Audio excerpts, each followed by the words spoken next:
धर्मज्ञ विदुर हस्तिनापुर वापस लौट आए और पांडव काम्यक वन में ही रहने लगे। धीरे धीरे दिन व्यतीत होने लगे तो एक बार की बात है कि महर्षि व्यास हस्तिनापुर में पधारे। जैसे ही हस्तिनापुर में आए तो सभी ने उनका बड़ा स्वागत किया। तो धृतराज ने महर्षि व्यास से पूछा कि किस प्रकार हमारे पुत्र दुर्योधन का कल्याण हो सके। तब महर्षि व्यास ने बताया कि तुम्हारा पुत्र बड़ा ही दुराचारी दुरात्मा है और आपका हित इसी में है कि वो पांडवों से मैत्री बनाए। तो कहा कि किस प्रकार से वो मैत्री बनाए, तो आप ही उन्हें जाकर के समझा दो। तो कहा कि ठीक है, हम तो नहीं समझा सकते, किंतु कुछ दिनों बाद ये हम मैत्री ऋषि आएंगे और उन्हें आकर के आपके पुत्र दुर्योधन को वो उपदेश देंगे। यदि उन्होंने उपदेश स्वीकार किया तो ठीक है, और यदि नहीं किया तो वो शाप देकर के इसका सर्वनाश करेंगे। ठीक से आज से 13वें वर्ष इस कुरु वंश का विनाश होने जा रहा है। इतना कहकर के महर्षि व्यास को चले जाते हैं। तो कुछ दिनों के पश्चात मैत्री ऋषि उनके यहाँ पधारे।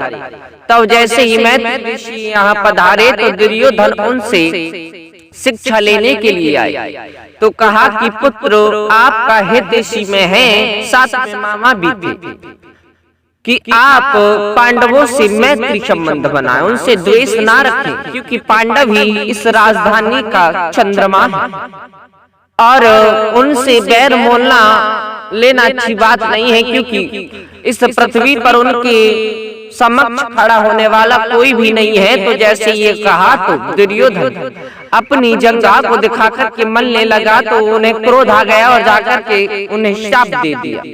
कहा कि दुर्योधन आज से 13वें वर्ष ठीक 13वें वर्ष बाद भीम की गदा द्वारा तेरा सर्वनाश होगा। और इतना कहकर के मैत्री ऋषि चले गए। यहाँ पांडव वन में रह रहे थे। तो एक बार की बात है कि श्री कृष्ण पांडवों की कुटिया में पधारे। जैसे ही श्री कृष्ण आए तो सबने बड़ा ही स्वागत किया। तो श्री कृष्ण ने बताया कि आज से 13वें वर्ष बाद युद्ध होना अनिवार्य है। तब द्रौपदी ने उन्हें बताया कि किस प्रकार उनका भरी सभा में अपमान किया गया। तो उनकी आंखों में आंसू आए। तो श्री कृष्ण ने कहा कि ठीक जिस प्रकार आज आप रो रही हो, ठीक 13 वर्ष बाद कौरवों की सबों पर उनकी पत्नियां रोएंगी। और कहा कि अब हम आप चिंता इंद्रप्रस्थ की ना करें, हम आपके 5 पुत्रों को धृष्टद्युम्न को सौंप देंगे और सुभद्रा और अभिमन्यु को हम अपने महल में ले जाकर के स्वयं उन्हें शिक्षा देंगे। तो इतना कहकर के द्वारकाधीश वहां से चले गए। धीरे धीरे समय व्यतीत होने लगा। तो धर्मराज युधिष्ठिर ने कहा कि भाइयों, हमें 12 वर्ष वनवास में व्यतीत करने हैं, तो हमें कोई ऐसा स्थान चाहिए जहां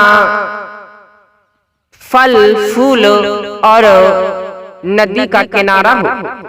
तब ये बात को मानकर के सभी काम्यक वन को छोड़ करके उन्होंने द्वैत वन में जाकर के अपनी पर्णकुटी को बनाया और वहीं रहने लगे। धीरे धीरे समय व्यतीत हुआ। तो एक बार महर्षि व्यास उनकी कुटिया में पधारे। तो और जैसे ही आए तो बड़ा ही स्वागत किया। तब महर्षि व्यास ने प्रसन्न होकर के धर्मराज युधिष्ठिर को मूर्तिमान सिद्धि के समान प्रतीश मूर्ति की शिक्षा देते हैं और कहा कि आप ये शिक्षा ये अर्जुन को दे दो, क्योंकि अर्जुन अपने शस्त्र और अपने पराक्रम, अपनी तपस्या के बल पर देवताओं को प्रकट करने की शक्ति रखते हैं। तो आप ये अर्जुन को दे दो। तो धर्मराज युधिष्ठिर ने वो प्रतीश मूर्ति की शिक्षा धर्मराज युधिष्ठिर के छोटे भ्राता श्री अर्जुन को दी और कहा कि अब आप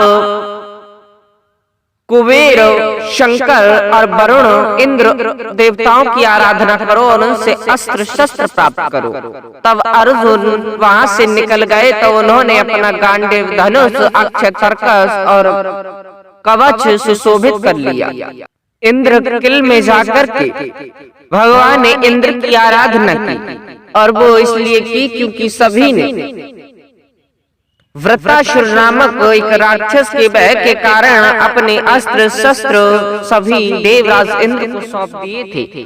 तो उन्होंने अस्त्र शस्त्र प्राप्त करने के लिए देवराज इंद्र का स्मरण किया, उनकी साधना की। तो देवराज इंद्र आए।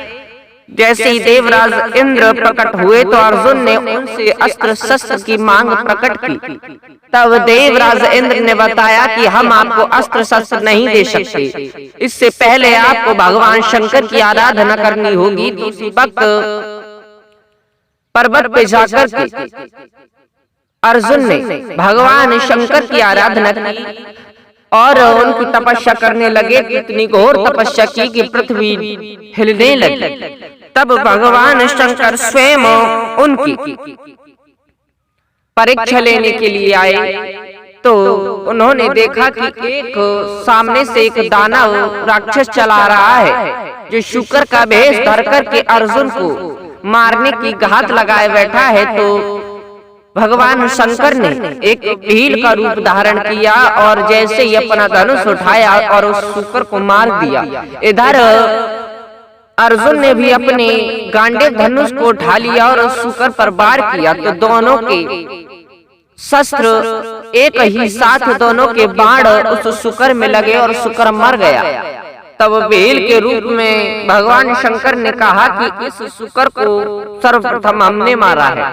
और अर्जुन कहते हैं कि नहीं, हमने तो आपको देखा ही नहीं, इस शुक्र को हमने मारा है। तो इसी बीच इसी बात को लेकर के भगवान शंकर और अर्जुन में घमासान युद्ध हुआ। तो अर्जुन अधिक देर तक भगवान शंकर के समक्ष नहीं टिकवाए और हाथ जोड़ कर खड़े हो गए। तो भगवान शंकर अपने भील रूप को त्याग करके अपने रूप में आ गए और उनकी दृढ़ता को देखकर के उनके प्रसन्नता से खुश होकर के उन्हें स्वर्ग को जाने की अनुमति दे दी और पाशुपतास्त्र नामक शस्त्र दिया। तब सभी अनेक देवों ने आकर के यहाँ अर्जुन को अनेक अस्त्र शस्त्र दिए और देवराज इंद्र के द्वारा भेजे गए सैन्य के द्वारा इंद्रदेव का रथ आया और जो स्वयं अर्जुन को बिठा करके इंद्रलोक में ले गए। तो अर्जुन वहीं जाकर के इंद्रलोक में ही अपने अस्त्र शस्त्रों का अभ्यास करते हैं। तो आज की कथा यहीं तक, इससे आगे की कथा हम आगे सुनेंगे। धन्यवाद।